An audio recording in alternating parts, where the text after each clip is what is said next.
Welcome to Mechanic. Today we have a 2021 Mazda CX-9. I'm going to show you where the VIN number locations are on this vehicle. There are three easy locations on this vehicle to find your VIN number. Sometimes some vehicles have them stamped in on more than just these three spots. Some are harder to find for various reasons. But your VIN number should all match and be the same. If not, you should be doing some more research about your vehicle. So you've got the number one main VIN number that is located when you open up your driver's door right here on the A pillar.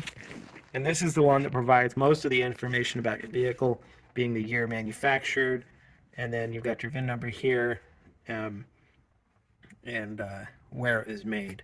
Also the tires and the size of tires and the PSI is on them also. Most of the time we have this here too that tells you what the PSI is supposed to be in the tires. But that's your main one that gives you the information about the vehicle. And then we have the two other locations. Now the next one is the one that's right here on where the windshield comes down to the firewall. And we have our VIN number here. A lot of times you can enter your VIN number into a database and find out all the features that were supposed to be on your vehicle too, if that other one has been removed for whatever reason. But they should be the same exact VIN number and match on your vehicle. So we have the one at the bottom of the windshield on the left-hand side of the vehicle, and let's go look at the third one. So we're coming over here to the passenger side where we're going to open up the door.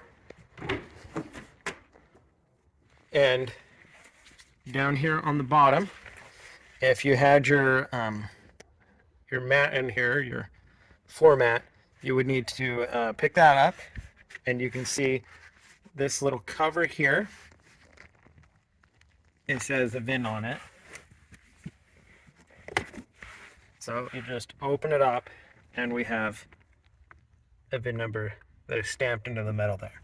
Doesn't come up as well in the camera here, but there is a VIN number there that's stamped into the metal of the vehicle. So comparing that with the other two that are stickers on the vehicle, you should find that you have the same VIN numbers to be able to verify those components to make sure that you don't have a stolen vehicle. Thanks for watching Mechanic.